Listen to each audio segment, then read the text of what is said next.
Hey ladies, so can you believe you've already completed module 1, 2, and 3? This is amazing. I'm sure you've learned so much about the fundamentals of makeup. Now we're going into module 4. Every chapter has had its magic, but module 4 will definitely give you the transformation. Where do we begin? Well, by contouring. Contouring has been around for ages, but now it's become mainstream in our beauty makeup, magazines, photo shoots.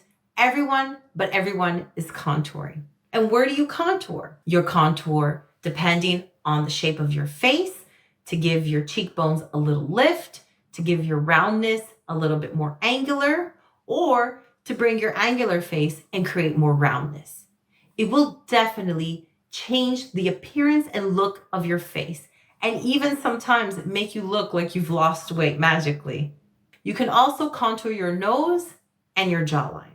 By contouring your nose, you can change the appearance of your nose, and by contouring your jawline will give you a nice appearance of a tighter jawline, and in consequence, a more youthful glow. So what type of textures are out there for contouring? Well, just like in anything, there are a variety of textures. You have powder and cream. The cream can come in a little pot or it could come on a stick. I believe that powder texture is a bit easier, especially if you're a beginner.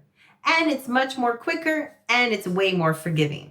There are different types of palettes and products out there that you can use as contour. Once again, go ahead and read the reviews. You don't need to buy high expensive ones to get a beautiful result. You can definitely find great contouring products at your local pharmacy. When you're using a powder contour, make sure that you have a brush that will be fluffy, like that you're not picking up too much product, and something you can work on.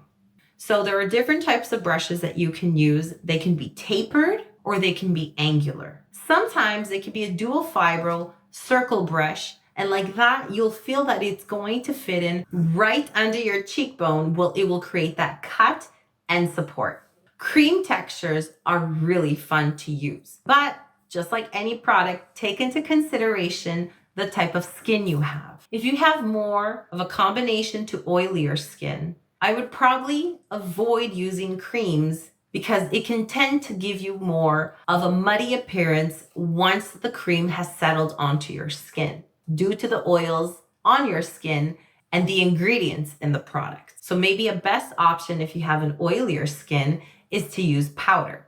There are some products that are available in the stick format where you can apply directly onto the skin to give you that outline of the contouring you want, or you can apply it on a brush and then smooth it onto your skin. Try to practice with this and see which one you feel that you like the best. Like I said, if you're more of a beginner, you can just even use your bronzing powder to give you that contoured effect. If you are drawing out harsh lines on the skin, you can blend it out with a brush, or you can always use your sponge. Make sure you wet your sponge and you remove all the excess water. If you have a normal to drier skin, you can always spray a Fix Plus on it and use that to blend the contour into your skin.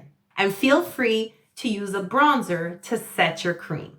Like that, it won't move and will offer you durability. Once again, you need to get to know the shape of your face. This will determine how you're going to contour your face and where and if you need it.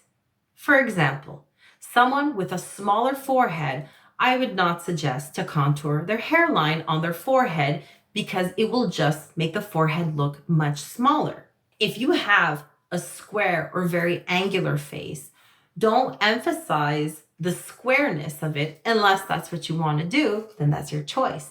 But if you're trying to create more softer angles, then try to play a trick. So instead of following the jawline, kind of do a nice little turn onto your jawline to kind of smooth it out. Remember, whatever's dark will create dimension and depth, and whatever's light will emphasize and bring out. So keep that in mind when you're contouring your face.